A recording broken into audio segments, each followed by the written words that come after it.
Welcome, ladies, gentlemen, and admirers of Canis Rex to that 6+++ show. I am your host, Tom. Today is a very special episode because we're going to be talking all things WTC. The World Teams Championships are over.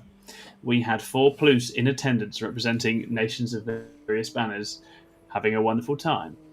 And we're going to tell you some of our stories and talk a little bit about the event tonight as well. And to that effect, because he's ballsy and he asked for the job, I'm going to hand over my hosting duties now to our very own man of podcast of about 2 or 3 weeks who's having a good time with it. It is Harley Scully. Harley, are you ready? Are you ready to take control? I'm ready, mate. I offered to even do the intro, but Tom didn't let me have that part. So no, I didn't. I had somehow my pride. I'm hosting. You know, Yeah. Someone put a message in the group chat saying who's hosting the episode. I said me as a joke, but the joke turned out to become real. So here I am hosting. You make jokes. Players. You get unexpected responsibility thrust upon you. I mean, to be fair, I did feel like you'd be good for this because you have been through. You've been through the whole selection process this year. You've kept a very close eye on teams. You kept a close eye on the meta. I'm sure you're window shopping for your next list amongst the options that were brought out, in the last few weeks as well. So I think you're exactly the man for the job. So why don't you tell people a little bit about how this is going to be structured, Harley, so they know? So we are going to go through a series of questions for each player plus the coach. I have a series of questions written down. Obviously, any questions that come in the chat and the podcast on the Discord, we can also ask the players. 100% we can. So, yes. All questions that you want to hear, put in the chat and podcast, but I have some of my own that I think are quite good and people will want to hear. So I'm looking forward to seeing everyone's answers and their favourite moments from the best tournament in 40k. So 100%. I'm looking forward to interviewing all of you to see your different experiences. Good. Yeah, absolutely. That all sounds great to me. And as Harley says, do chuck questions in. We'll try and answer and engage things as we go. We've got a bunch already that we'll answer at the end. Please do hit the old like and subscribe, leave comments, all that good stuff as well. We love that. We're not going to do any other promo today because we want to get into the meat, into the bones, into the stories. So I haven't actually fully checked your questions, Harley, but is it worth perhaps us just outlining who we are and what we went to WTC to do? Oh, that might be quite important. I had a feeling that it wasn't going to be on your list. Right, okay. So we're going to start because I think it's worth drawing attention to the man to the right of me, this is actually his first time ever being on any 6+ content.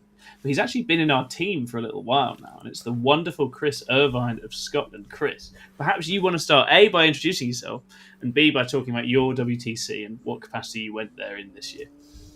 Yeah, so for those of you who don't know me, I am Chris. I'm part of Team Scotland. This is my 4th year being part of Team Scotland, so very honoured to be asked to come back again and again, and I'm already looking forward to next year, really. I mean, the prep has already started. My team don't know that, but I've started. And yeah, I've been a member of 6+ for 3, 4, 5 months maybe, but a quiet member, shall we say. And so I took Death Guard and took Arbitrarian's Hammer list with a big Night Despoiler and went, who wants to play on a light table? And people did not like that very much. I can imagine they did not. Harley, shall I allow you to work your way? I can work my way now.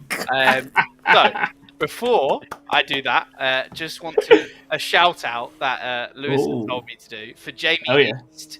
Yes. Winning the golden ticket for the Saffron Slam. Oh, well done, Jamie East, hero. Achieved a 75% rate of most sporting. I believe he got voted 10 out of 15 games. That is complete insanity to be loved that much.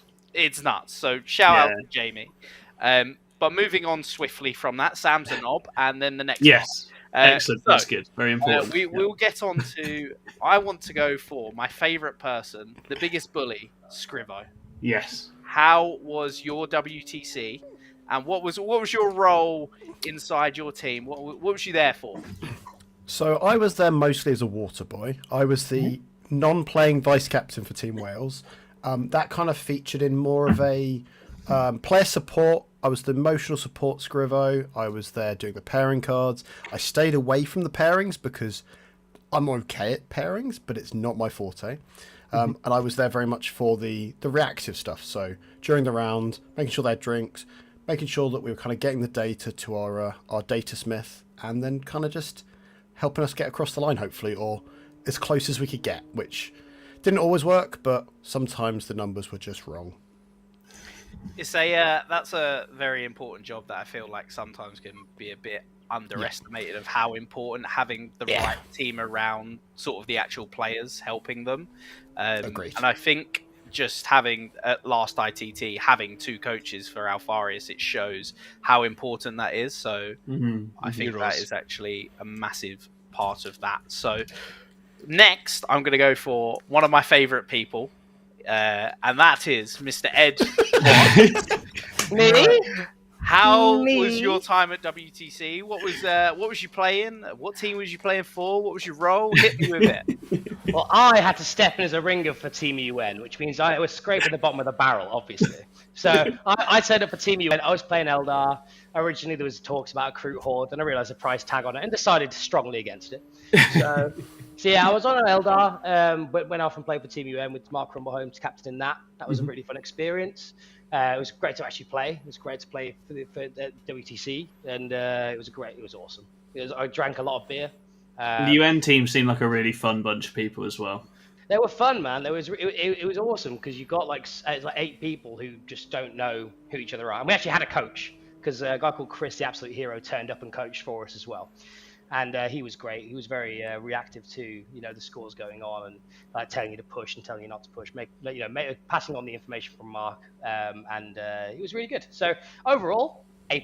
Would recommend going and play on the Team UN team if people have the opportunity to. It's an experience that you would rarely find outside of selection processes and stuff. So it was absolutely fantastic. So, and also Eldar were really fun. Yeah, as I say, for like last pick, that's not bad, is it, Eldar? Actually, that works out okay because that meta sort of only just people are like, oh shit, they're amazing. Yeah, well, I was just like, I'm going to take. Originally, the idea was taking 25 Hawks, and I was like, I'm going to take 30 and take Eldrad and take my Warwalkers, and I'm going to see what happens. And it turned out it actually worked out pretty well. So I was quite happy with that in the end.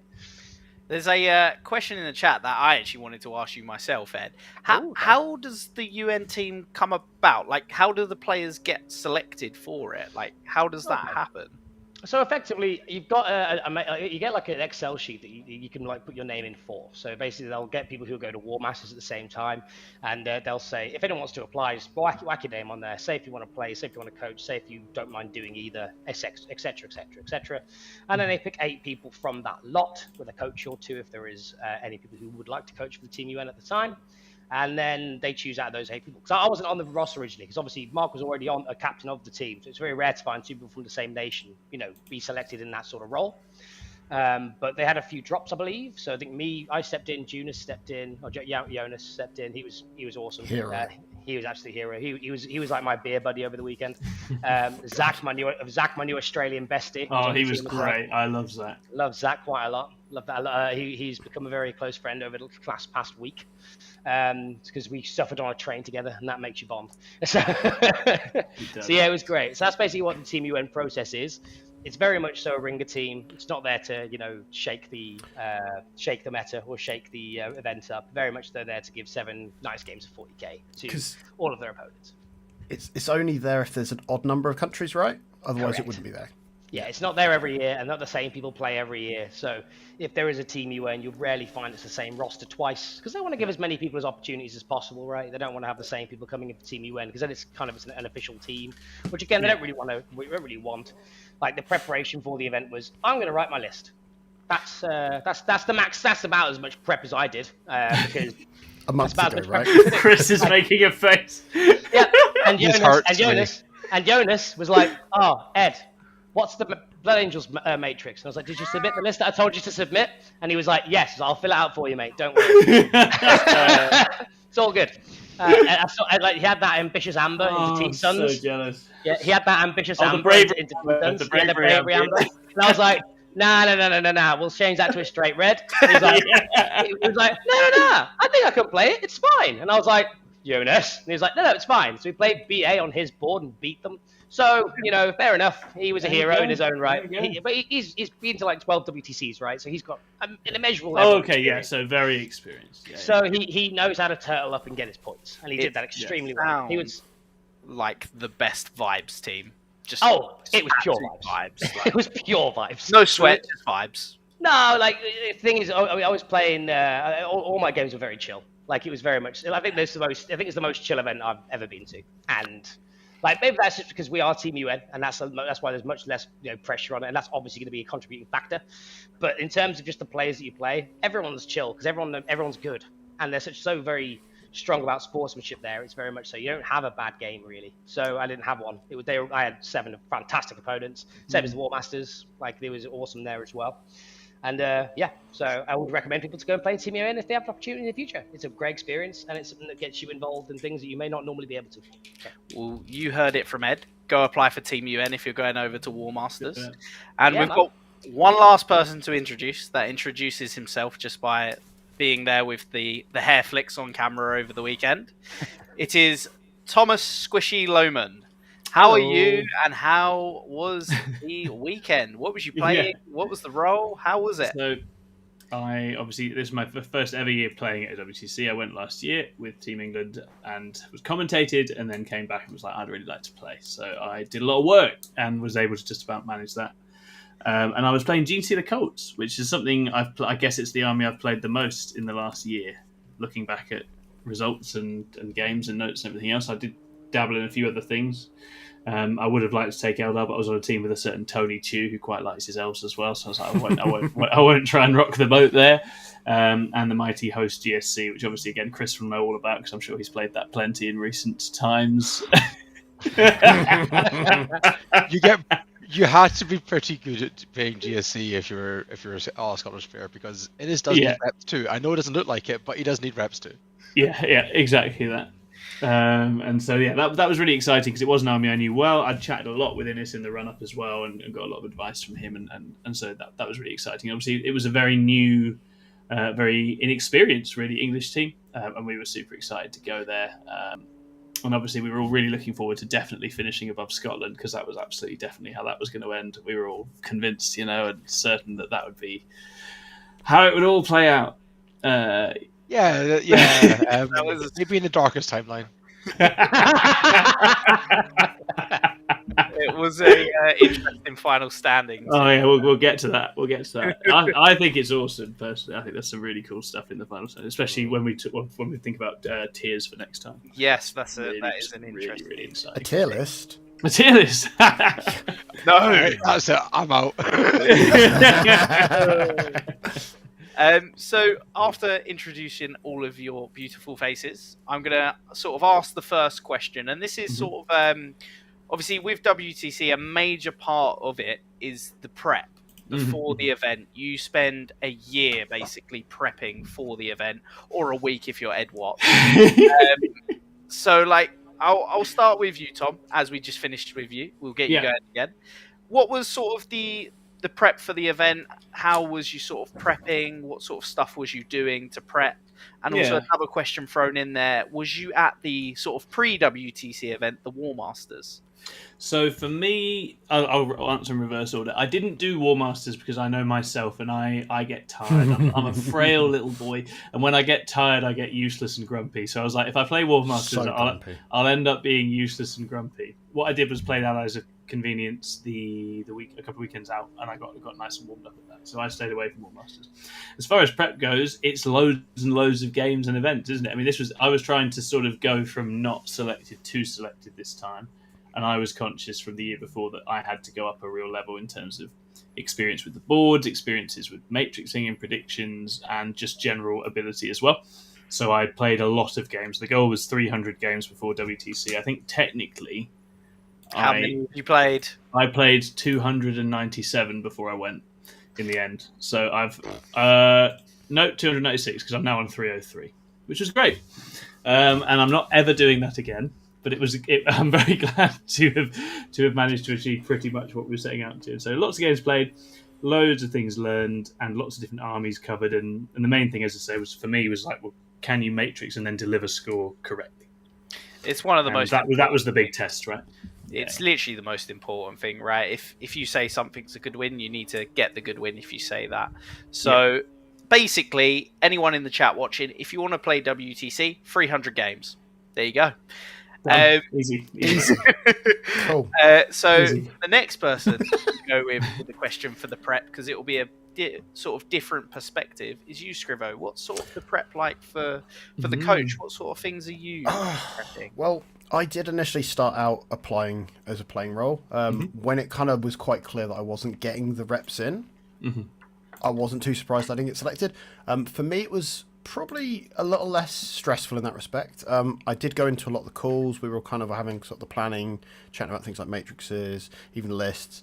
But it was more about the organisational side of things for me, like the preemptive, like things like Allies Convenience. That's one of the Welsh captains runs that, so it's like I was helping support with events like that. So it was more about kind of arranging things and making things happen beforehand, and then it was just like the week up, kind of leading up to it. I was painting 25 Wolfen and Logan Grimnar because our captain was on holiday in Spain and didn't have time, so I did the nice thing, which I didn't mind. They were quite fun to Good paint. excuse to get your army painted, isn't it?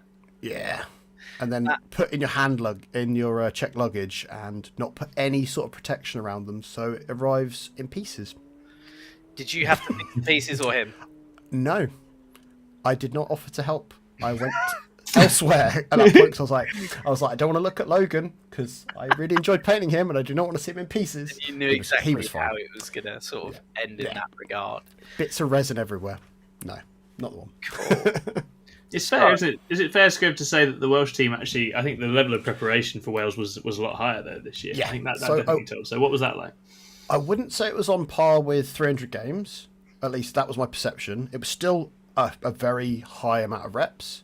The team were constantly doing scrims. So even like 2 weeks ago, just after list submission, 3 weeks ago, no, 2 weeks ago, there was a scrim against Iceland. So it was playing into sort of similar sort of teams. And that was really kind of nice just to get a vibe for some of the lists that were already out there. So, yeah. So a lot of sort of prep work helping out with the team. Yeah. Even bits like painting, which I mean, I hate. I'd never be doing that. I don't mind. A very helpful team aspect. Yeah. So, Ed, your prep, as you have already said, it is short-lived. So, what sort of prep did you do for the event? I went to ITT with a completely different list. You did, and you killed people. That was my prep. Oh, I went to War Masters. That was 4 reps. You did. Where again, you killed some people. Yeah. How was the War Masters? Oh, it was great. I'll be honest. I was already tired after 4 games and knew I had 7 left to go. So after I got bodied by Scary, which was humbling as hell. I have not been a problem. on Terraform. Turns out they indeed are. That was a humbling moment. Love that. Yeah. Well, the thing is, I don't think I've been 20-0 in a long time. I don't remember. I can't recall. I can't recall the last time I was 20-0 before that, and I was like, well, I was, and it was quite comfortable. It was quite a comfortable 20-0 as well. It wasn't like, oh, I'm scraping for that 1 point. I was like, well, this is cooked. He's going to get 50 primary. I'm going to get maybe 12. All my stuff is going to be dead, and his stuff is going to be alive. So he needs to score secondaries, and I just don't have to score secondaries, and he's going to 20-0 me. I was watching the entire game. I was like, yeah, that makes sense. on turn 3, Sky was like, do you want to terraform with Hawks? I was like, no, I don't. So that was it. I was cooked. So that was fun. We had a great game. We had a laugh. It was fun. And then after that, I was like, okay, we know that matrix now. That's nice to know. We were all adjusting our matrices after that, I think. It got, no, to be fair, any other time it was about right. So like between like the 9 to 11 sort of range, like between those sort of scores. But like on Terraform, it's just cooked. It's just cooked, man. Just so good. They're so good at Terraform. They're so good at Terraform, and it's like I'm normally good at Terraform as well. That's the thing. But when they just do it better than I do, and my good stuff has to come out, later on, I'm like, well, this is pretty bad actually. So yeah, it was a pretty humbling experience. Shout out to Scary though, who's a great opponent. He was awesome. I could get like a picture of your face when you was getting 20-0'd in a frame. To be fair, it's about the same as any other time, mate. To be honest, I was just like, yes. He was very. I'd say Ed was very very jovial about the whole experience. As you say, it was such an unusual thing, and obviously Scary is so good that he was just delighted to have the story as he came back into town in the evening. I was just like, guys, I got 20-0'd. What? Wow. That was awesome. It was a humbling experience, I'll tell you that. And I was like, well, now I'm worried about WTC, and then it turned out it was fine. Just don't worry about it. You're okay.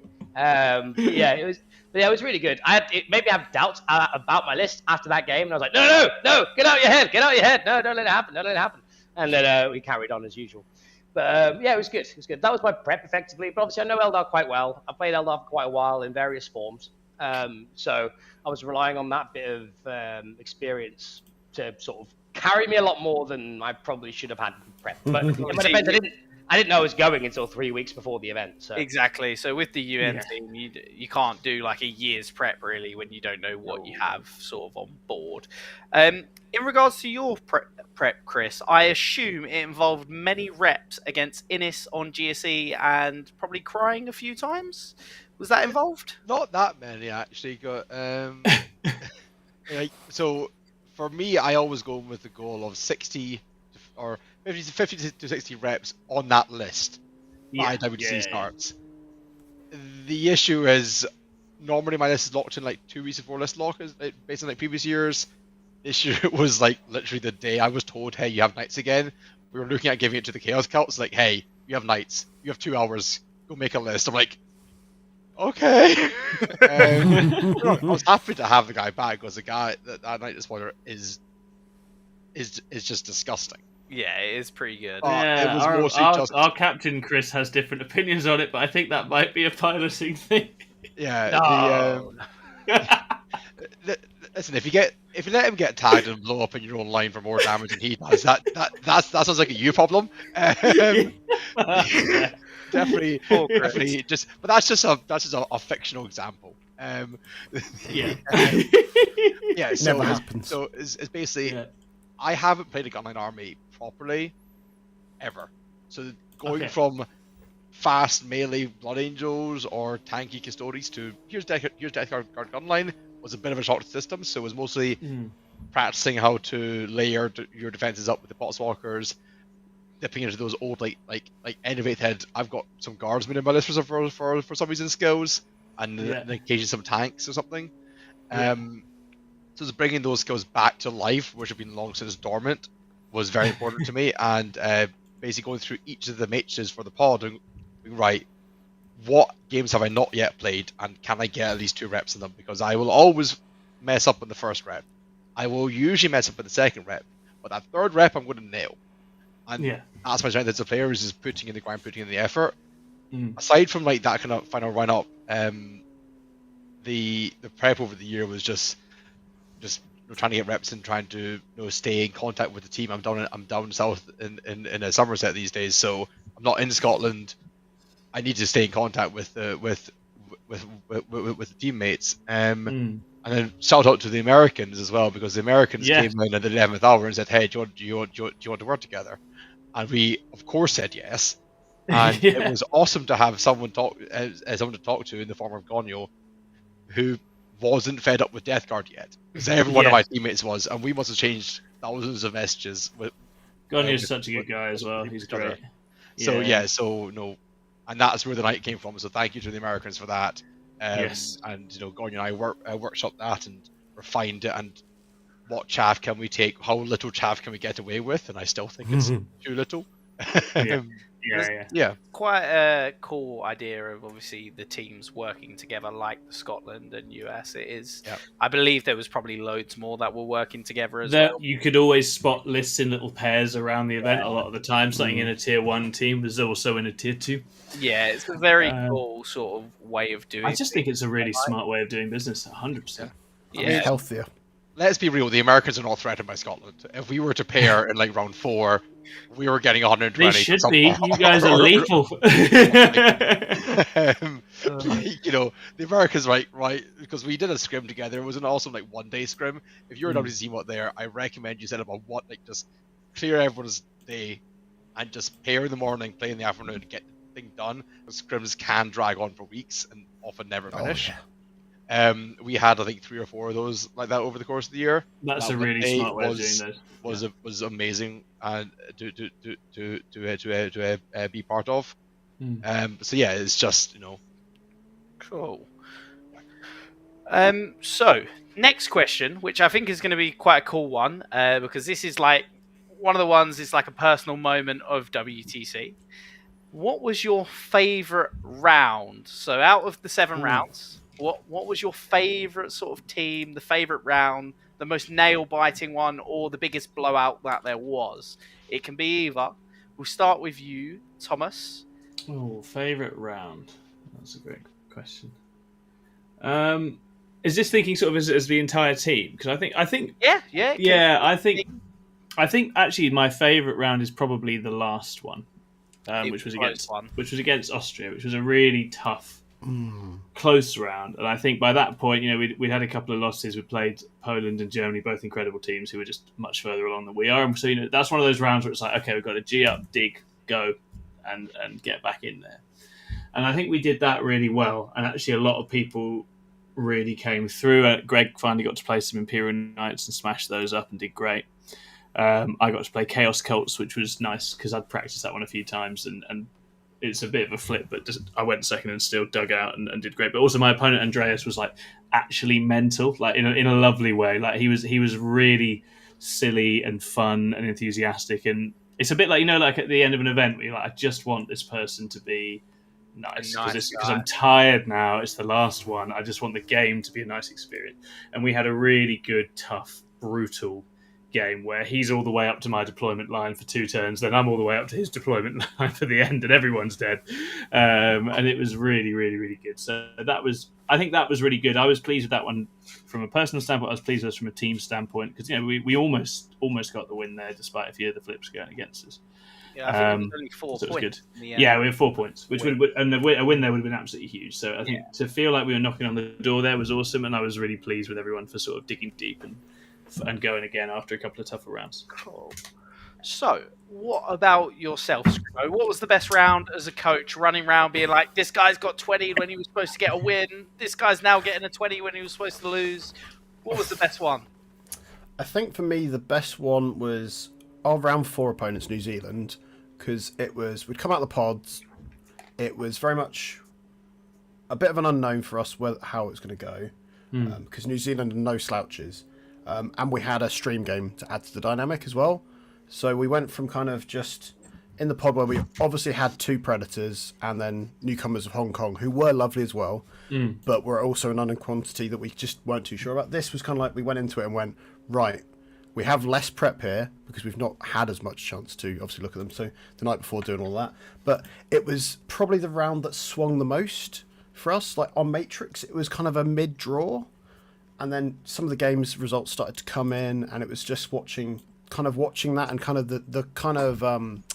the coaching element felt really quite interesting in this one, because it was the situation of like, if someone was having a bit of a rough game, we were getting the information early enough, because the first 3 games people weren't communicating as clearly perhaps as they thought, because they were being a bit more optimistic. This was very much a game where we were looking at going, right, if we can squeeze more points out of this game and this game, we can maybe get a high draw. And then it kind of started to snowball. In the last hour, it suddenly just went to this kind of almost thing where it was like an avalanche of the results were kind of all sort of posting up a bit. And it was really kind of exhilarating, because I didn't have time to just sit and just wait. It was just every game seemed to have like a slight change in this kind of matrixing, was kind of obviously it was pushing ahead of that. And suddenly it would go from like someone saying, I'm probably getting a 12, to suddenly they're going, I will get nothing less than a 17.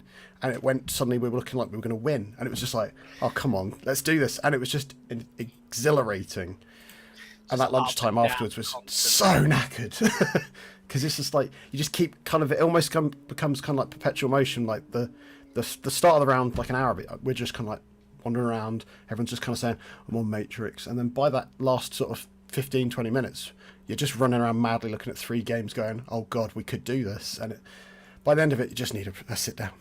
But that was probably the most tense one, because going into it, it looked like we were going to kind of get sort of mid-60s, and then it went on a 92, which was fantastic realistically. So that's quite a swing from mid-60s to a win. Yeah. That must I have love that been one. quite an exciting round to be Yes. a part of, especially running round as the coach. I feel like Yeah. that would be like one of the best rounds to be a coach. Is just like running Yeah. around when everything's And- up down. And The ones where it snowballs, but to be honest, in both directions is quite fun, isn't it, John? Yeah. Like sometimes you just have one where you turn around, you're sweating for like a 9, and you turn around and you're like, "How's the round?" And they're like, "It's." our it's guard done." player went into the World Eaters and he went second, and it was just like, he was just like an hour in, he was like, I'm probably getting 20'd. He got 4 points. He got 4 points in the end. It's just like, come on, that's great. You're right, Scrap you're him for that. It was brilliant. They all matter. Yeah. Cool. What about yourself, Ed? What was your favourite round from the event? To be honest, on the same sort of vein, New Zealand was my favourite round. So They were legends. they were awesome. They were an absolutely great team. Like the guy I played was a guard guy. He had hammer. Hammer Hammer the Emperor? Or... Hammer of the Emperor with like 4 Dawns, some Chaff, some Leoben Russes, some Chimeras and stuff. And he was just like, oh, so have you played? I said, have you played all that much before? He was like, yeah. I said, you know what the Fire Dragons do? He was like, yeah. I was like, brilliant, of course. And then he put his arm, he went first, and I was like, damn it. If I went first, this would have been really good because I could move, block, and do some things. I was like, fair enough, that's the problem. And so we put some stuff in the middle, and I went for it because I was told to go for it because another game was going really badly, and we already knew it was going badly. So when I started my turn 1, I was told to push, and I was like, oh, okay, cool. And that was like a common theme. That was a common theme throughout the event. Eventually, Mark was just like, just constantly push, and just ask unless like the coach tells you not to, just constantly push. I was like, okay, that's fine. So I did my go turn, and I killed like 1,100 points, and it went perfectly. Like he had 3 Dawns and Canis Rex in reserve at the end of my turn 1, and I was like, oh, this is mental. But then he was just playing. He took it really well, and he was then he was trying to scrap for his few points. He took some time to have a think about it and all that sort of thing. So he was an absolute gent. We had a few beers while the round was finishing and stuff. He was lovely. I actually swapped a jersey with one of their guys. Nice. They were like my favorite team that we played. Just from their like complete chill vibes, and everyone else had a great game too. And because their space was 20 hour T-Sons player, and he was just like, that was the nicest way I've been destroyed in all my life. So, they were lovely. Nice. So, what about yourself, Chris? Was it a nice, easy round, or was it a sweaty, tense round as your favourite one?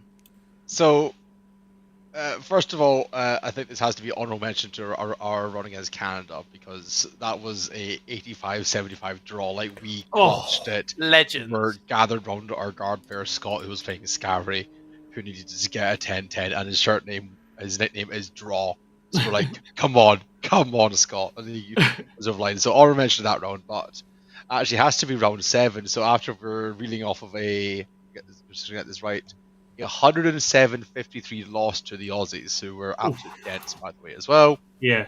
We played Denmark, and Denmark is an old nemesis for Scotland. As a nemesis, we play a lot. Like we seem to always find each other at some point, and we drew against them 2 years ago, I think it was. Yeah.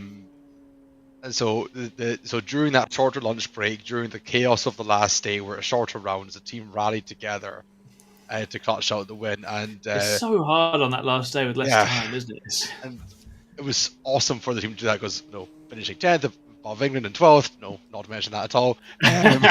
Whoa.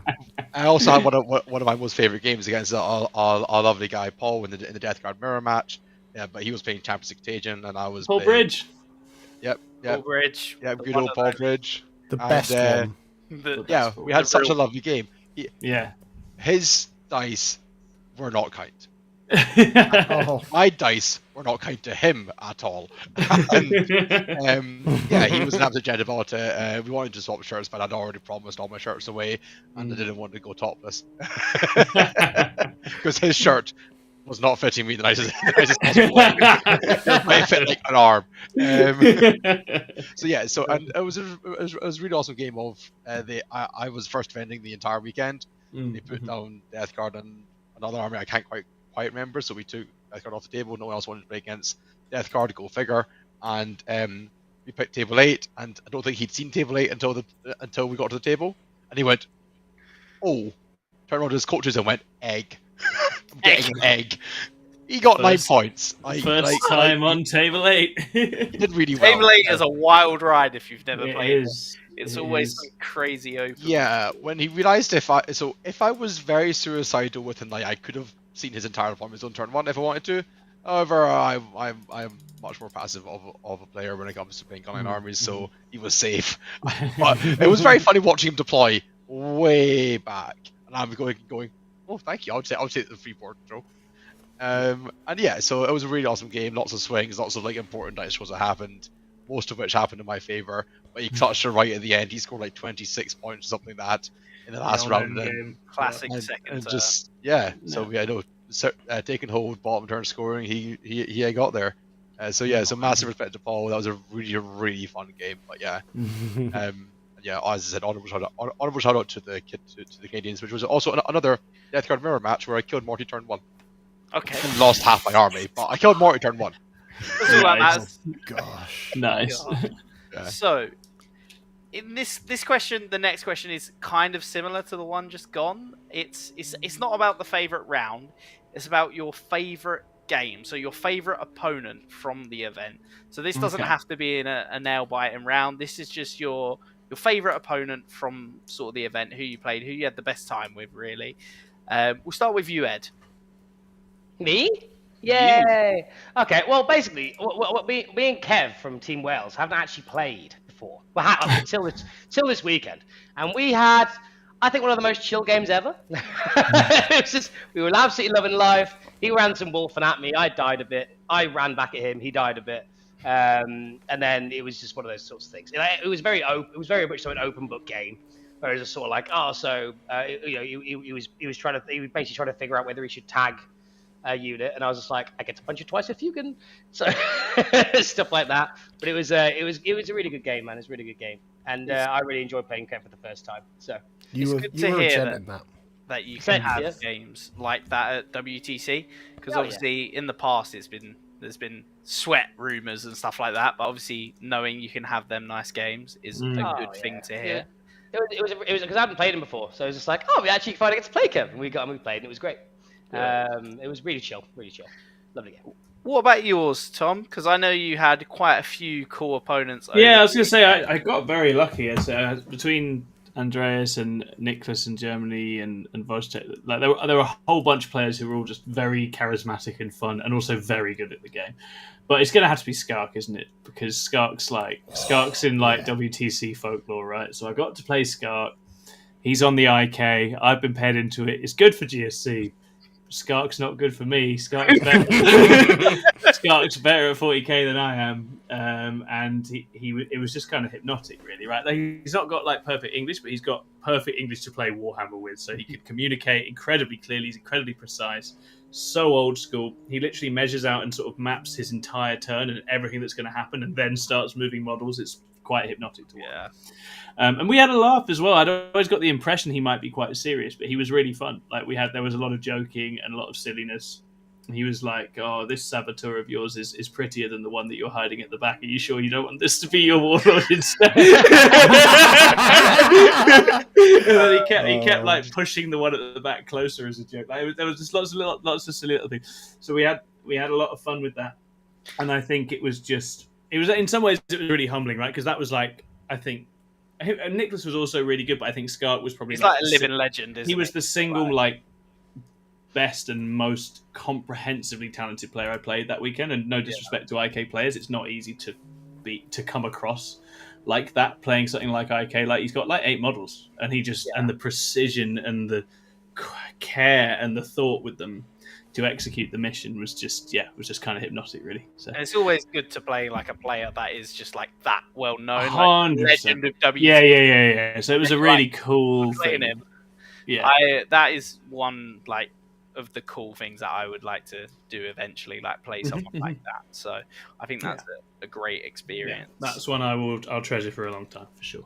What about yourself, Chris? Who is your favourite opponent? Obviously, you've had a few Death Guard mirrors, which I assume were fun. Oh, they're so much fun. Just fun when you've you got a boys big hanging night. out in the corner, having a great time. Yeah. But no, so actually, my favorite game was actually my worst loss. Okay. It was against Team Luxembourg. There's a carry player, Charel Jenker, as I'm sure I'm butchering this name, but anyway, lovely guy, Mhm. as he ran right through me and gave me nightmares. But so is it was it's an interesting dynamic because so when you're in the pause stage, you obviously know the lists, know the matchups way in advance, and being the tier 2 team, we prep quite heavily for the tier 1 and a little bit for the tier 3. And the tier 4 team kind of like, we look over the list and we do a bit of analysis, but we're not like prioritizing getting those those reps in. And I was a bit questioning of my the death card versus Drukari matchup right up until Allies of Convenience, when I played Oh, you played Adam, didn't you? Or I Adam? want to Yes, say, you did. yeah, Adam, Yeah. and 55, never in doubt type thing. So I was like, cool, it's a light green matchup. Adam's a good player. Yeah. I am very confident in this going into WTC, and I got smashed 18-2. So wow. But Yes. feeding back to the coaches, this is bouncing. I made very silly mistakes. I brought out the knight to, as others they said, oh, I can just go and kill a venom for fun type thing, and then I can kill the Cablite warriors, and it's not going to sticky one of the middle objectives. I played the mission wrong. Basically, I tried to put it down to 0 primaries instead of just giving him 5 primaries, and he punished me for that, and it was very humbling and good to get that early on in the event. Going to the Dutch the next round, I was buried in space, so I was cool. Let's not fuck about with the knight. This is my golden egg. Yeah. And yeah, I was able to do a lot better getting the win against Space was there, but it was only because I was humbled so much. Yeah. Those ones can be really important, right? Yeah, you learn really important lessons. The humbling experience is a needed one early 100%. on. You'd rather it early than sort of later in the bigger rounds. So it sounds like everyone had a little bit of a humbling experience. And we can say it because I see that Scurry has snuck in the chat. And hello, Scurry, by the way. I think Drukari were generally very good. I think Drukari performed a very solid job for the teams that took them on, for the specialists that took them. I think, obviously, they're one of the armies I was really keen to take. I think in the end we went with the GSC. I think there's different ins and outs for that decision. But actually, it was awesome to see Drukari have a genuine WTC, where I think in the hands of specialists they smashed. Scary did great. The Spanish player Alvaro was fantastic. I think there was one on Team Germany. There was one on Germany as well that beat Jack Tight. Yeah, so they all done really well. So if you paired them well and the player knew the brief, they did the job. And that was really nice to see, because going into WTC it was all about like the 3 or 4 factions that were just obviously all going to be there. But actually, there was still expression for interesting things. Again, Nicholas's Shadow Legion is a great example, right? That was a list that seemed to have faded out a bit, but actually, you pair it right, it does the job. It's great. And if you have a specialist on it, exactly, it's always a good tool to have. 100%. I did not want Shadow Legion. They were like reds and oranges in all of my mentions. I think give the load up 18 in the army. No, don't want it. Just to tell a quick story about Scary's dice, though. So. So I traded on the first day Scary for one of his dice, and I rolled it as a joke against my Canadian opponent quite a lot, and I kept rolling 6s non-stop, like lethal hits, like here's lethal hits on the entropy cannon and stuff like that, and then I rolled the damage and it was a 7. I was like, let's go. And it's getting quite tight, the round and my game, so I go, cool, Scary dice, let's go Lord of Contagion. Does he say he's back up? And it rolls a 1. That dice is a true Drukari player's dice, because it's like, is it time for the Shadow Field? Yeah. Fail.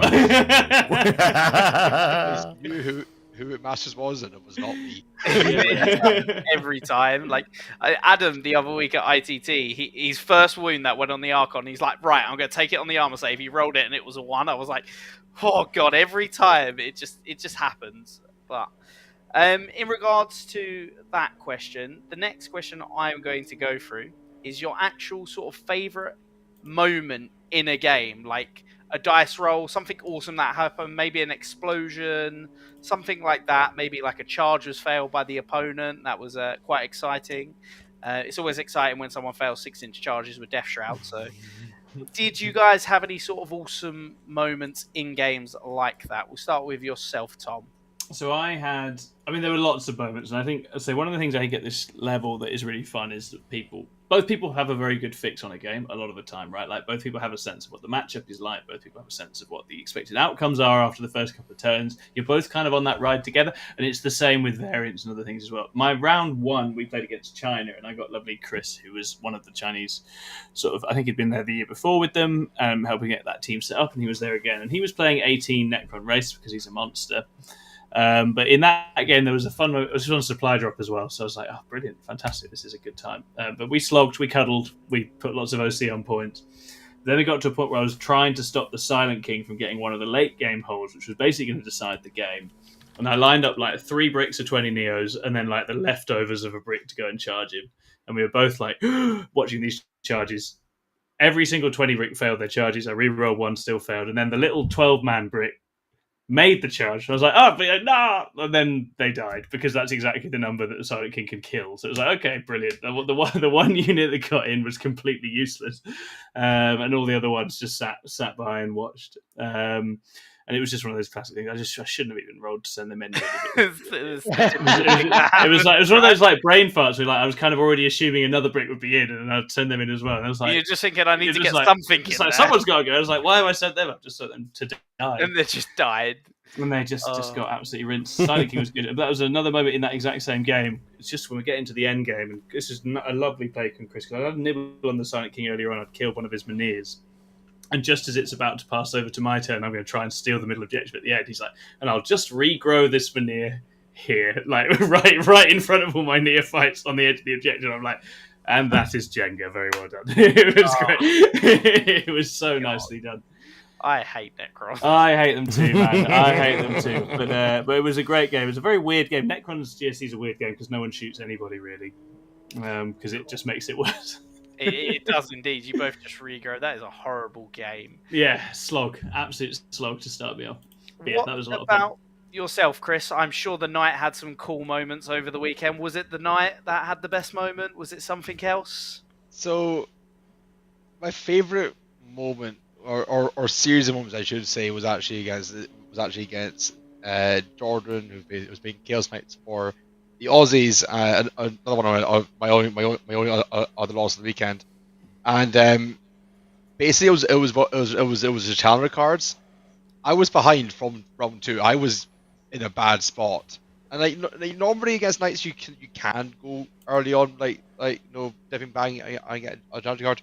I drew 4 of them. I drew every round I could. Jesus Christ! But each time the strat was worth more points to me than the points on the card, and it was like turn 1 burst of speed on the knight. So it was like rock up, shoot a knight, go back behind the building, and it was round 2 step forward, reroll 1s to hit and wound for the knight. The knight then died. He made his point back, but it was then it was pick up a unit, and he had marked for death active. I marked the units he couldn't kill, and he marked my Lord of Virulence, who didn't die. Then I drew that card, so I went, cool. He's going to mark the knight in my deployment zone, and then he's going to go away into strat reserve for the duty phase. Have your 2 points. And then he went onto the enemy home to score me 5 more points. So good. And then in the last turn, I drew the have an extra grenade. Oh, and I have my Lord of Contagion still alive, so if I do max damage here with this grenade, I can still kill a knight for 10 more points or whatever, 8 more points, whatever it was at the time. So I only did knight. I only did. No, so close. So close. So I got really unlucky. I love challenger cards. They are. You know what? I do quite enjoy them now. I've sort of got my head around it. I still think they're silly, but I am quite enjoying the ride. Oh god! Oh, that is a challenge. I hate challenger cards so much. You've mentally disturbed me. Oh dear. Ed, yourself, I'm sure you had some cool moments with the Eldar. What was your favourite one? This is going to involve a bunch of stuff getting killed really quickly. Yeah, it is. That is moments. However, it was against Michael Hooper last round in Team Iceland. Right? Oh. So Fuga one-shot 7 vehicles. He didn't, but we go on to that in a second. So basically, he started to deploy, and I was like, if I go first, I can actually win this. Like, it's not like, this is like this is a bravery amber. All right, guys, this is a bravery amber right here. This is the Khorne Demonkin pre-nerf into Eldar. We hates it. We hates it a lot, like so much. And he was deploying lots of stuff in the line. And I was like, "You're going to try and 20 me, aren't you, Mike?" And he was like, "Yeah."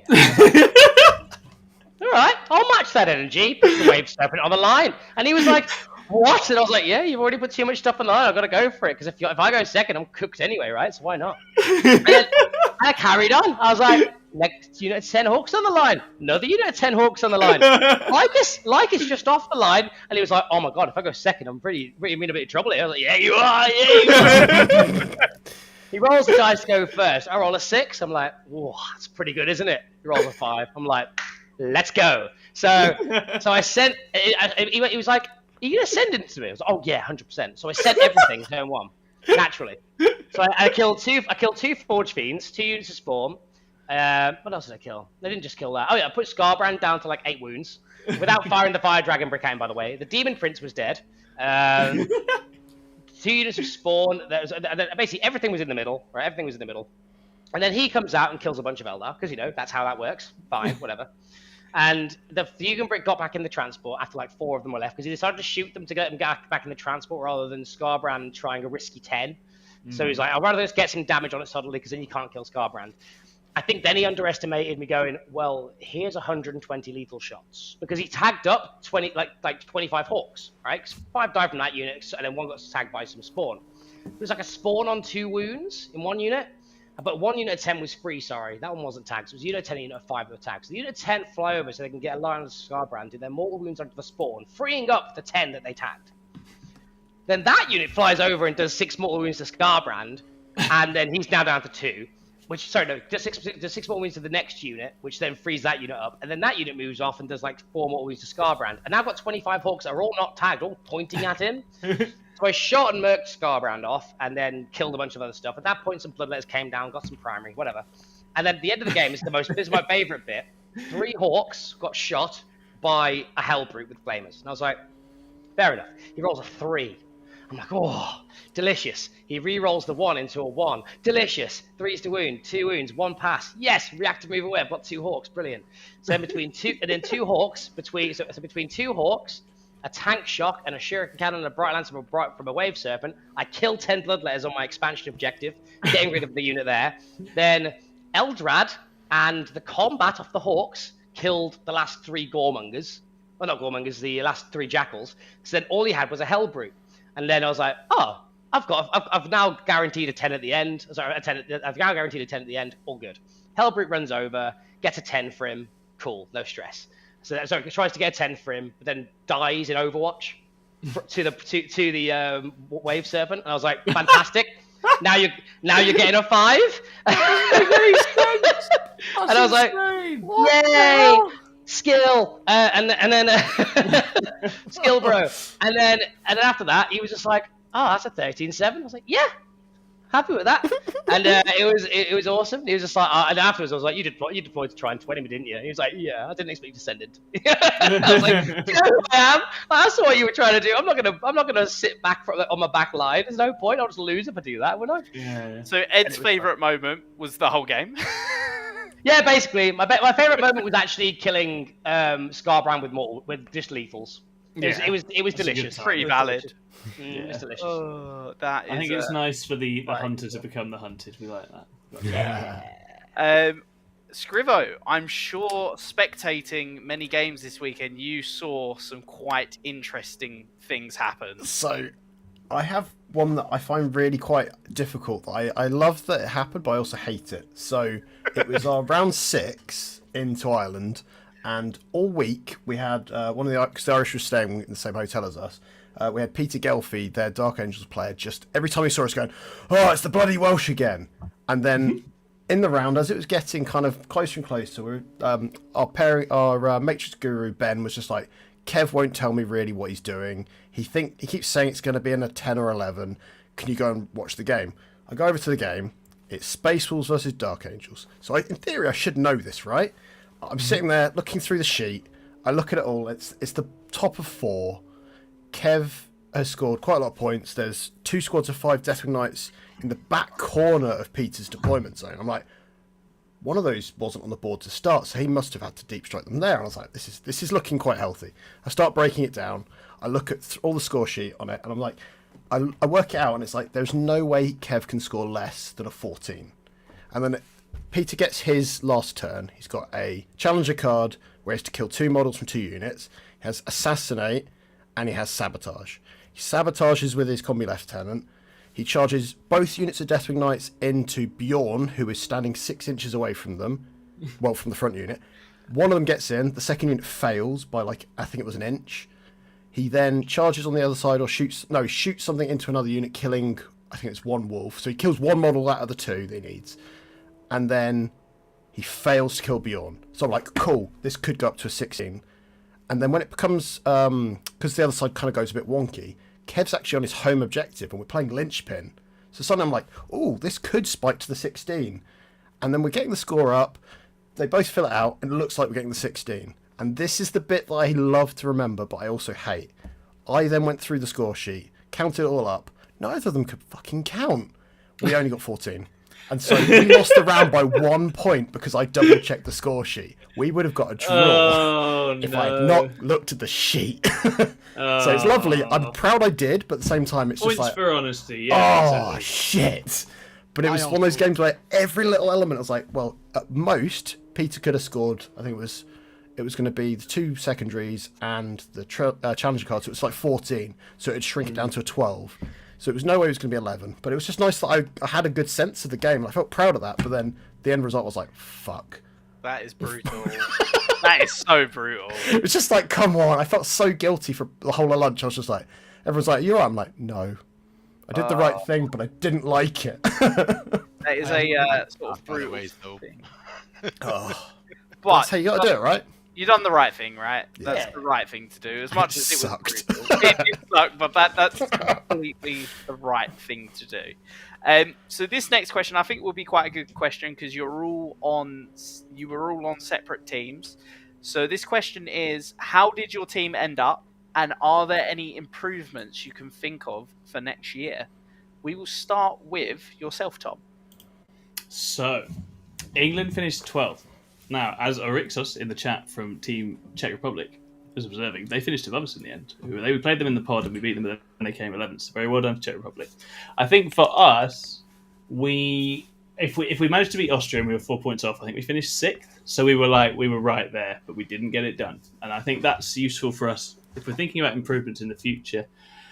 I think it's matrixing. I think matrixing is still a big thing if the scores don't come in the way people expect them to.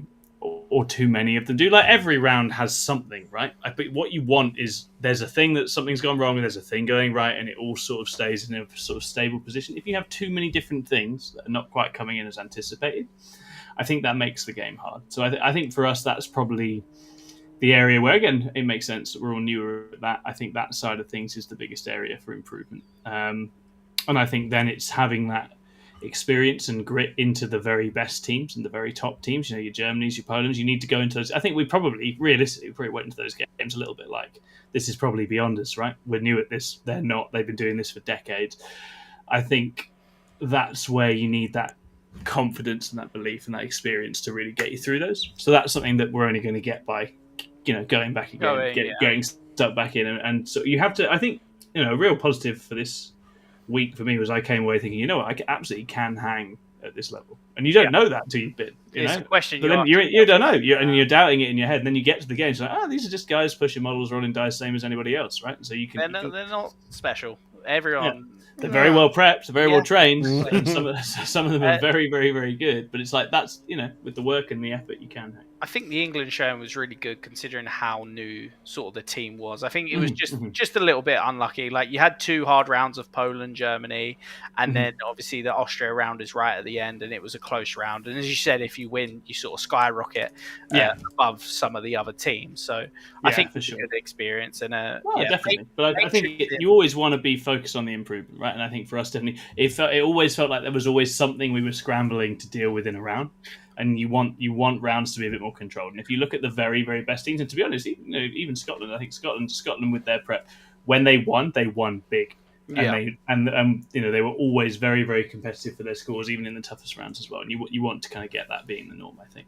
Yeah, I feel like in a round, as you mentioned earlier, you can obviously expect one thing will probably go off matrix. Something's always going to dip. Something usually will go in a good way as well to make up for that. But if you have too many going all over the place, that's where it starts to be a bit confusing. Yeah, it's hard to really have a sort of steady round when that's the case, right? And then people have to make different decisions, do different things. You force players to push when they don't need to and stuff Exactly that. So that's our big takeaway, I think. Cool. What about yourself, Chris? Obviously, Scotland had quite a good finish. Where did you guys sort of finish up? Oh, just a few races higher in 10th place, which is, I'm still over the moon about. And so many countries also were over the moon that Scotland plays higher than England. Can't imagine why. It was very well earned and very well done. So this is so ultimately our goal when we walked in was 9 points. So that would be in any combination of 4 wins, 1 draw, the rest losses, or in our case a bunch of draws and yeah, you got a lot of draws. I think it was 3-3-1 in the end. Yes, yeah. So by hook or by crook, we got there, and it's ultimately been many years in making. I joined the team when we were tier 3. Now we're now we could be tier 1 if there's enough countries according to some German maths. I really hope that you are, because I feel like it really deserve. Yeah, and so it would also mean we don't have to worry about being in your pod. Which I'd really prefer. No, please, if you are part of a national team and you're thinking about coming to WTC next year, please do come to this 40 team so that we can be tier 1. Absolutely. But yeah, so so basically next year we just need to try and secure that as much as we can. Try and place into the 9th and the 8th slot. Start working way up. We've done this through incremental changes over the years. There's no need to explode out and try and reach for the podium. If it happens, it happens. But at the end of the day, we need to defend what we have gained, and if we have a bad year, we'll be right back down there. Yeah. So it's about keeping that sort of, if it is seed 1 now, keeping it right. And it was a great performance from you guys. Thank you. Yeah. I think I looked at it. What was the round you guys lost? Was it round 7 or round 6? It was round 6. We were undefeated for 3 days. Yeah, I was looking at it. I was just like, Scotland aren't losing. What's going on? They're not losing. They're just drawing. We were also very confused, by the way. But yeah, so in terms of what we spoke about after the event was our map preparation could be way better. I was whirlwind slamming table 8 all weekend, and sometimes to my own detriment. If I'd picked against the Aussie Knights, and we were talking about if I picked table 6, there was a nice big building. I can hide some boxes behind, and just secure 2 points of primary for the whole game. You could do the same, but it just protects that blowout, and it gives me the ability to wiggle the score and come back with around the 4 points with 8. And suddenly, if I do that, then that's chipping away the deficit a bit more. Yeah. So I think are going to be doing a lot more map prep. Yeah, I had the exact same with Scott, where I picked a really light board because I'd just played Knights on Terraform, where that was fantastic because it was like, you have to come and play Terraform, I'm going to kill you. But this was Scorched, and Scott was like, I don't mind being in the middle on 2 points, and you really do when you're very fragile, and I've got big Knights, and it was a completely different complexion. So you've got to adapt for every single one, don't you, and every single situation. What about yourself, Scrivo? As sort of the coach, I'm sure you've got a lot of insight on where the team can improve and stuff. So, over the course of the 3 years I've been involved, the goal has always been kind of incremental improvement. So, we're not kind of trying to get to top 10 because we got to be realistic. We are tier 3, and it was about kind of pushing to get that our averages are up. So, as an example, 2022, the team scored 5 points. 23 and 24 we got 6, and then this year we've got 7. We wanted 8 as a kind of a push goal, but the fact that we did grow shows that there was the work had gone in, and clearly it had some effect. So it's really cool. There's still obviously much more work to be done. This year, last year, we struggled a bit with people using TTS as much as we'd like. This year, the guys were whole hog on that. I don't think it was quite to the mad degree that a lot of the England guys did. Maybe not as early, but a lot of the guys were. So it just means that next year we know definitely like people that are going to get onto that playing 8 will have done a shitload of reps and much more than this year even. And I think that's kind of exciting, right? Like it's onwards and upwards. Yeah. That is, as you said, obviously going from the 5 points to the 6 to the 7 is constant improvement. So that's all you can ask for, really. In regards to yourself, Ed, there's probably not too much you will be able to say about where the team can improve next year. It's a completely different team. I mean, I think we were perfect. I think our prep was incredible. I think every round we were all just diced. It was just completely unlucky, to be honest. It wasn't down to us being completely woefully unprepared and being wrong in pretty much every round in at least 2-3 spots. It wasn't that whatsoever. I'm sure I could make up stories about Necron Warrior Bricks failing 30 in-button saves on 20 dice, but I'm not going to do that. But effectively, we were there as a ringer team. I feel like we tried to do that to the best of our ability. We had some really good eggs on that team as well. We had a really good fun weekend. In terms of improvements, I mean, one thing that was like reflective for me is I feel like I also hung around with the big boys and it was fun.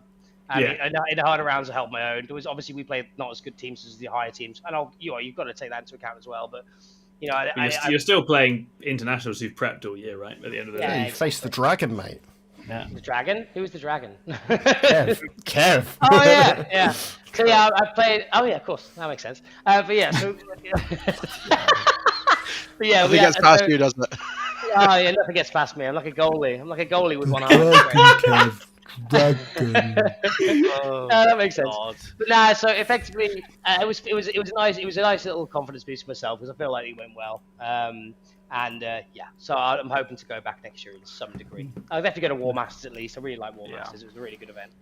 Yeah, I definitely plan to do War Masters next year and coach or go to WC depending how things go. So we've got one more question before we get onto the podcast questions in the chat because Tom chat questions. So do start getting them in chat. Is a tired man after 7 rounds of Warhammer. So this question I think is quite a cool one because on stream you see all players do it. And like every round someone does it, and I think it's just a cool thing that people do, and you can see by what Tom's wearing. He's wearing a French shirt. Who did you swap shirts with over the weekend?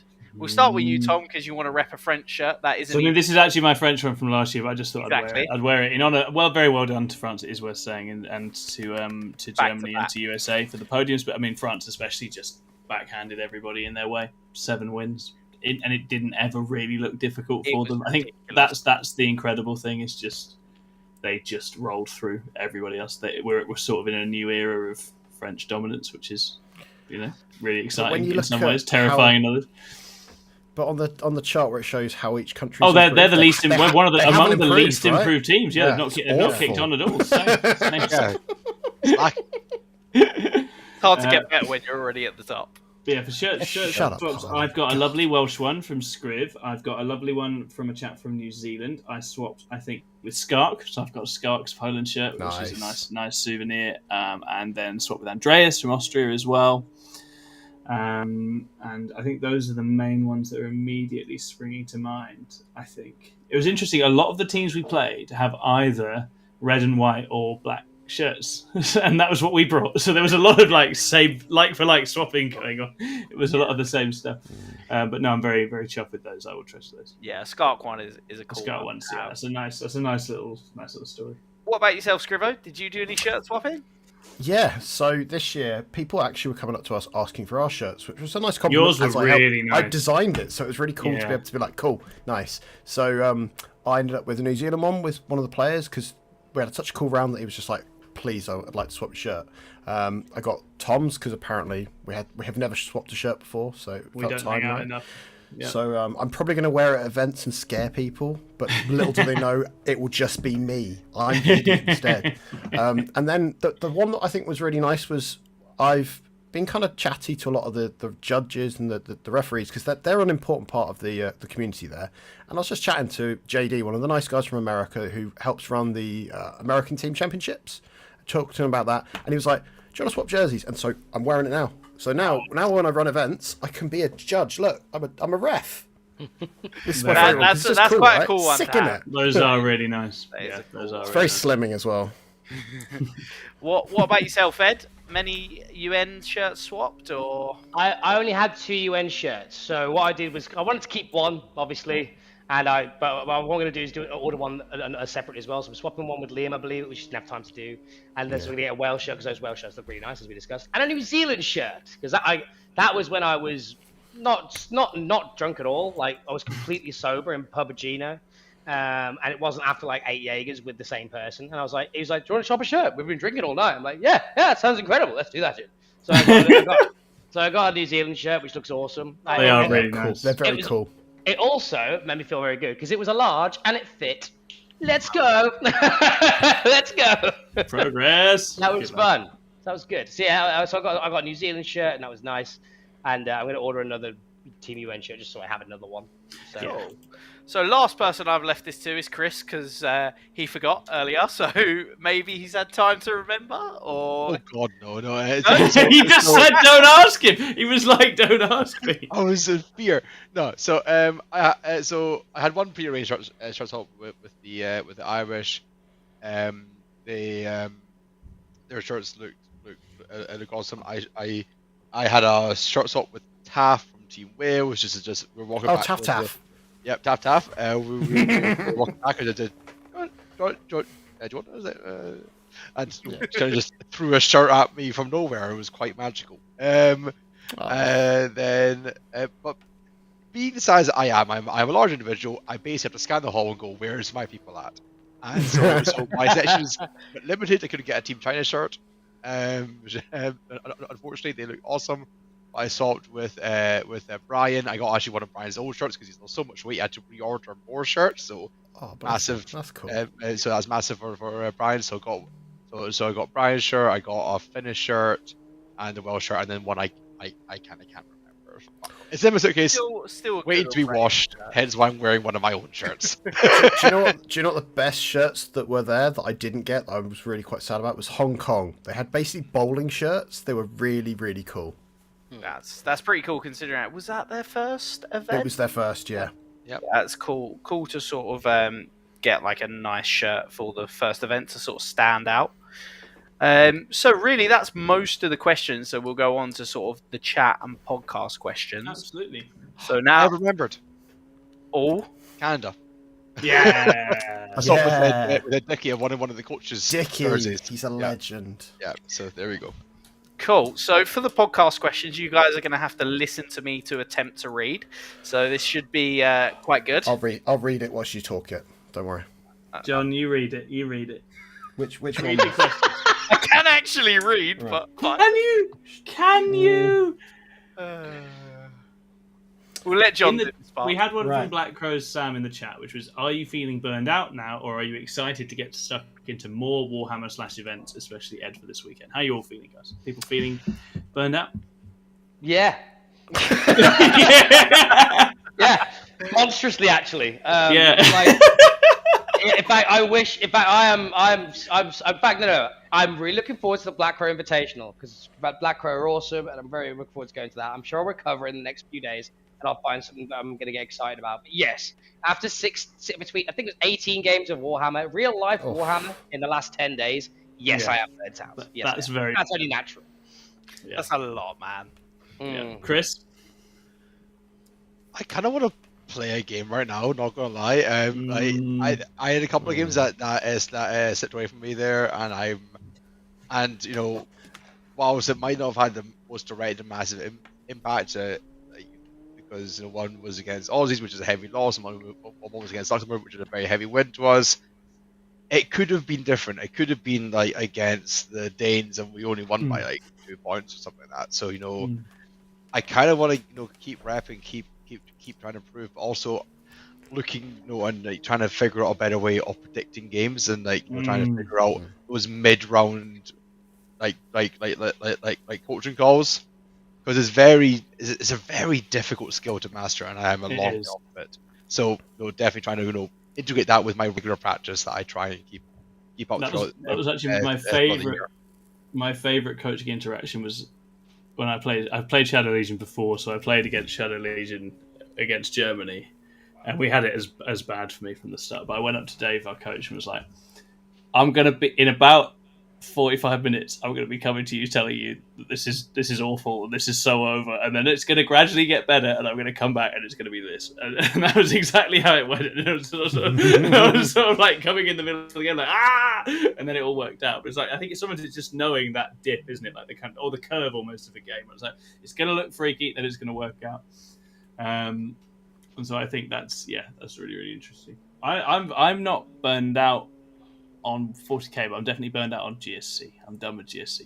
GSC can go back to lovely Stan Peddle, who's in the chat, who lent me so many of his models, and I think it's just gonna be nice to play whatever I want for a bit. That's taxing army to play 7 rounds. Yeah, I was really glad we had it. It did a great job, but it's not easy to play at all. It's quite exhausting. I don't know how Innes played that in the singles, and Innes plays it so fast. Yeah, he's built different. He's just built different. It's nuts. He is built different. Absolutely crazy. Cool. Are you reading the questions out, or am I? So the very first question is a very topical one, which is how much of your own personal success was due to the reps into an incredibly handsome CK TTS player from Australia, specifically from a Mr. Slops. So I played against Chaos Knights with Slops a lot. I actually didn't play Chaos Knights at WTC at all, Slops, is the bad news, because all those pesky Chaos Knights players went and put a bunch of Gatling and battle cannons in. So I had to be like, well, that's actually a lot less fun for me than it used to be. Still a playable game, but it wasn't my optimal game. But thank you very much for the reps. It was a really good time, and I certainly learned a lot. I've played a lot of Knights in recent times, and that was good. Yeah. And then Alex H asked a question on the Stat Check Discord, but didn't get an answer. So he tried to repost it to us, which is: when does aggressive play and trying to pleasure flip into pushing, just by the fraction of your forces that you are committing? And also, does pushing carry more danger in teams than in singles, given the different approach to scoring, i.e. offering your opponent a chance to catch up in differential if your push goes wrong? This is really fun. There's a lot of different dimensions to this. Ed, do you want to take this initially? Because I think this is really interesting. I can take this initially. So effectively, pushing is a dynamic that you have to look at, and a lot of people have a wrong view of what pushing actually is. I agree. So a lot of people turn around and go, "Someone got to push," and they'll just throw their army in front of them. That's not what a push is. Okay. So obviously, a push for every army is going to depend on how the army plays and how the army is going to get a bigger differential point depending on how it goes. This could be coming down to risking a 65-point asset for like a 7 or 8 inch charge. If you get the charge, you can push up to a 16-17 if you're already on course for a 14-15. If you can deny that primary, tag up some stuff and all that sort of thing.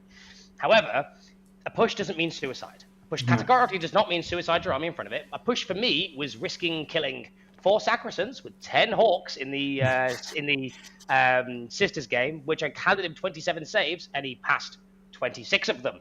So, these are the sort of pushes that thing. These are the sort of things that I wouldn't risk if I was trying to hit Mages, because my objective was going last, and I went second.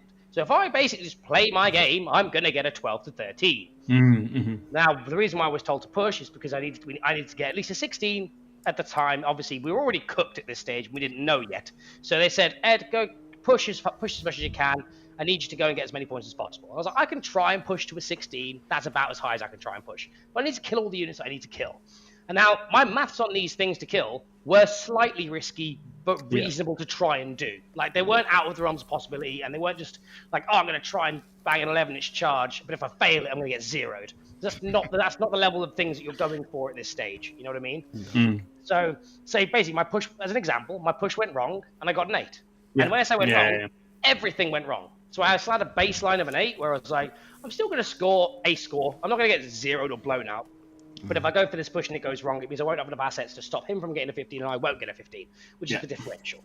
But obviously if it went right, then I'd get a 16 on the primary and then I'd get the 15 and then he wouldn't get the 15. And therefore that's like a massive swing of like 4 or 5 differential points, right? Yeah. And that's an example of a push that I had at the event. So, sorry, you go. In reflection, it's just pushes aren't suicide. It's calculated risks. I think that's right, and I think there's actually there's several different kinds of push, and I think people essentially get them conflated, right? Like a push in teams is if you have a good matchup, it is your job to make it good, right? If you know your army beats X army, you have to make it beat it. You don't stand there and win the matchup, right? You have to. That means being pushy with your units to create that situation.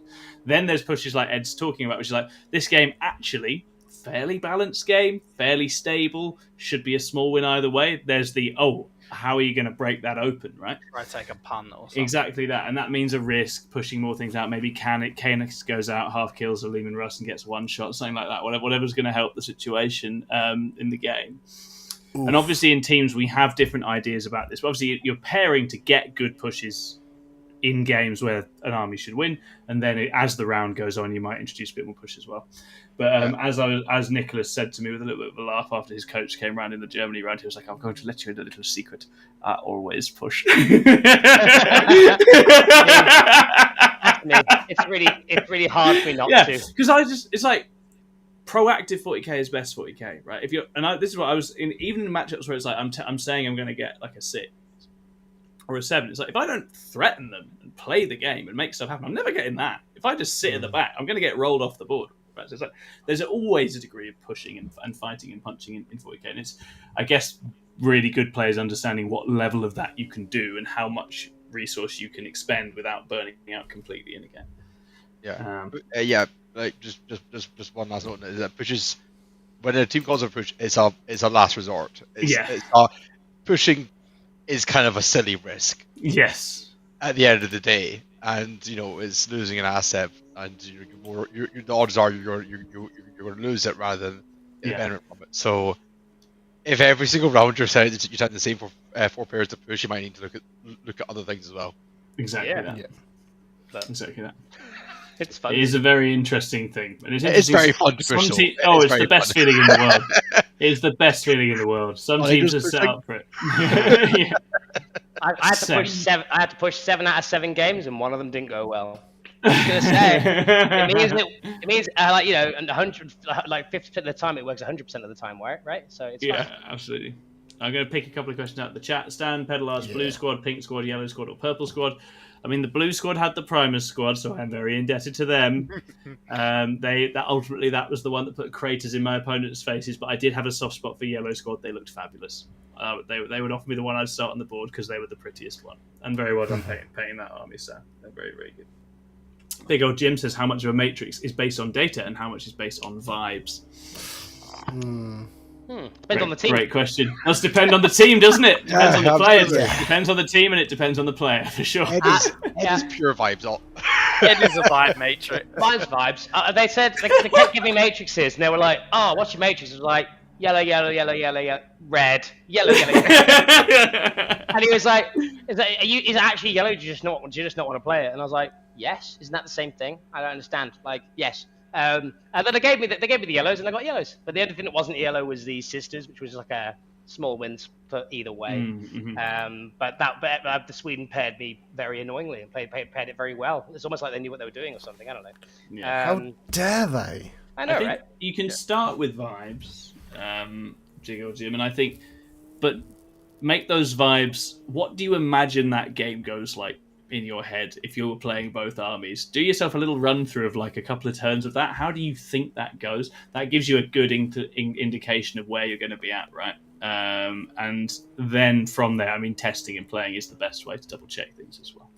And testing against multiple players is also important because people don't always play the same list the same way, right? As I was always joking when we were testing different things for Chaos Nights, I'd be like, we've arrived at the getting beaten by Jack Tight part of the testing. We've tested against some other people. It's time to now play Jack Tight, discover it doesn't work, and start again. Also, it depends on what matrixing you're going for. Some teams do worst case. Versus some teams do like an average score. It just figure out what your baseline is and go from there as well. The worst thing you could do is have person A do worst case and person B do average score. Because then you just can't use that matrix, which is garbage. And you desperately want to find the extremes. I always think the extremes are the most important thing, right? Knowing what your really good games are and knowing what your really bad games are. Ultimately, avoiding the bad ones, getting the good ones, that's where the magic happens. So that's where you want to start, and then stable stuff's fine. Most of the rest can be kept stable, right? Most of the rest are lovely, balanced, drawish 40k. The dream. Ugh. The dream. Yuck. No fun for anyone, but it does play the full 3 hours. Michael Glassick asks, what will you take from WTC with regards to approaching singles and LGT in the next month or so? Anyone carrying any lessons forward for that? Not a lot. World Eaters. Ooh. Oh, nice. So like 2 different games, really, teams and singles. Yeah. That's Yeah. what I've Teams- learned lately. Teams WTC, singles UKTC, completely different game, right? It's just like arriving on a different planet, isn't it? Yeah. Going back to that. It's like when I played ITT and I hadn't played UKTC terrain much. I played a couple of the super majors, but like I don't practice on it much. All my practice is on WTC, just in general, because I was trying to help other people practice in the lead up as well. So when I went to ITT, I was like, oh, it just turned out that my list worked really well on that terrain, and it wasn't actually planned. It just worked out very well for me. I was like, oh, this is great. I love this. This can stay. I love this terrain set. No one else does, but I love it. So. Yeah, so I think basically, in terms of comparatively, you can take the practice and the application, and you can take the matrix sort of thing that you know. So you know there's certain ways that you can win games, certain ways that you just have no game. But if there's a way to do it, you can. Like the Demon King game for me, I know I have to send it turn 1 and kill them. If I don't send it turn 1, and I don't kill them, I'll lose anyway. So in singles, you can sort of find your ins in certain games by having that practice and having that knowledge basis already. Because if you know what makes it an amber, you'll also know how to make it a win and what mistake your opponent will need to make it a potential win. So that's something you can use to apply it across singles and teams. Yeah, absolutely. We've got another one from the Discord from John C. Which I'd love to know what the thought process was behind the Hearthband list. Did it do what you were expecting, and would you change it if you could do it over? Also, I noticed that the pace of completion of games varied massively across rounds. How does that work? I guess that the games you're less sure about would try to finish first, so the ones you predicted to win know what they need. No, games finish at different speeds because different players are fast and different players are slow. You've got quite an easy answer for that. You've got A, Nassim, B, Alex Fowler. You've got Alex Fowler at the finishes when the game finishes. You've got me finishing somewhere in the middle. You've got Nas finishing before you've even had your first turn. Players just play at different speeds. I actually think it's really useful to have players that play at different speeds because it means you just get a bit of your round information builds up a bit. You get more of a sense of how you go. But actually, some players' pacing is useful. Nas, you want to know if Nas is getting a big score early in a round. That's just then you can prep that settles everyone the hell down. That's just a good thing. I think my Knights game against Spain was done in about 50 minutes. I was like, oh, I can sit down, rest my legs, chill the hell out. It's great. It's really, really nice. Sorry, you go on, just John. I was just going to say, often I found that Knight players actually stopped and paused and went, I need to find out how the rest of the games are going. Like in our first round, this was a bit of a shock to us. Both Canada players went, we're on turn 3, and they went, I need to toilet. And they both just stopped for half an hour. They didn't actually go to the toilet. Yeah. They just took a break on their clock. Yeah, caught up, got a sense of how the round was going, so they knew if they needed to push or anything. Yeah, and that was Knights good can prep. basically send or hide, right? 4-hour round. And they have a lot of control over that, so it makes sense to make that. Those games don't last long unless you make them last long, which I think is really interesting in that sense. For the Hearthband list was really good into Knights, as we finally did get to demonstrate in the final round against Austria. It kills the shit out of Knights. It just didn't get to play them enough. That was the basic issue. I think Greg's list was really cool, and it was doing very nicely into Knights and T-Suns actually as well, but not Death Guard in testing. I think the issue with the meta shift that we had in those last few weeks was that a few things suddenly got thrown up. We all had to adapt to them. Right? I went back to GSC. Luckily for me, Host was already there. I was like, Host kills Knights, beautiful, we're good. I think for Greg, he was adapting a bit with Hearthband. I think what we found in the event was that our comp probably didn't get it into those kinds of armies enough, basically.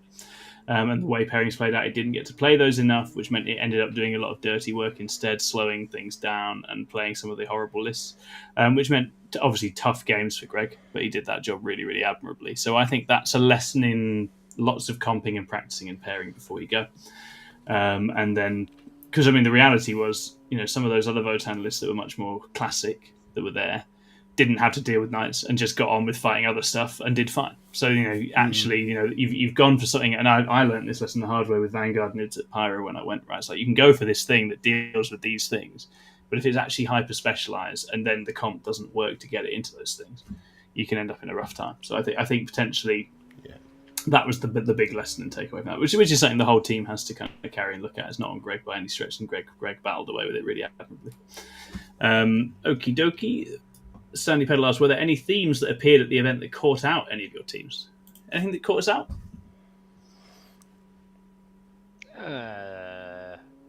Not monstrously. I No, feel like it not was all really. Maybe not just the really. heat. The heat was pretty. The heat was vicious. horrendous.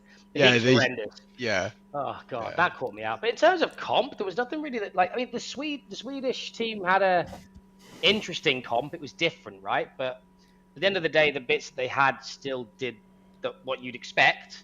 Yeah. And there was no, I don't know. There was not like any like random skew list that just sort of completely shocked everyone, right? And No, I can't that's think- right. I can't think of one. I think Keep the on 80 Sear Berserkers, the 80 Berserkers was new. I think Kifan's Seer Council, that was really cool to see Yeah, that that actually was, executed. yeah. So there was a few interesting little bits like that. How was But the Spanish Speed Freaks? The Speed Freaks was very fun. I think I don't know how they did. Greg, I don't think it did great. I think Oh. it did okay. It battled away. It does. I played that game in a practice game with Jim Eccles in our coaching TTS league because I was like, that looks fun. I want to play that. But then I played Purge the Foe and I lost. But what it does is it fills a lot of space and it does it really well and then it dies. But it scores. It's a nice teams list because it does that thing of here it is, I'm getting all my points, then I'm dead, then you get your points, but it sort of stabilises the game in that way. And I don't think Greg Sagittars liked it very much because rockets are real. You know, when you've only got They little can 9-win hit. saggies, rockets are no joke.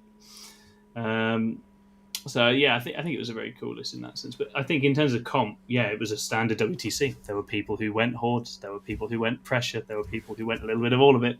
There were some people who took the armies we all agreed were the best at the start, and then there were two teams that didn't, that both placed higher than everybody else. And it's like there's always interesting lessons in that.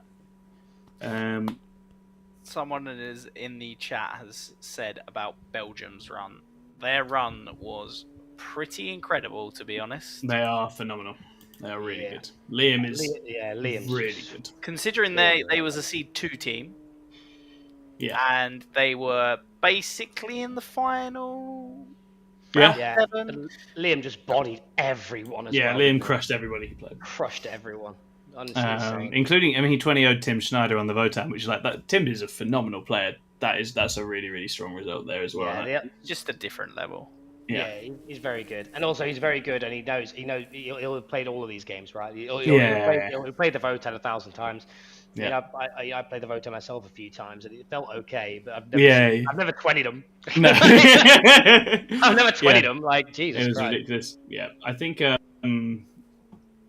think Belgium were one of those teams. There was that. What I think what was great about this WTC in general was there were a bunch of teams who have been working away for a few years, and a lot of the core has been the same, and a lot of those teams it felt like they all got their rewards this year, you know, and that was really, really cool to see. In Belgium were obviously one of those, so yeah, well done to them. Very scary team indeed. Boom. And then in the chat we still had Hannibal's curious about pre-event prep when people decided on factions and lists. This is a I don't know about. I'd love to know about Scotland. It's chaotic. It was very chaotic because the meta was very chaotic, right? Like all sorts of things dropped in. The new Chaos books came out. Knights suddenly landed, so you were sort of having to adapt to and adjust around that.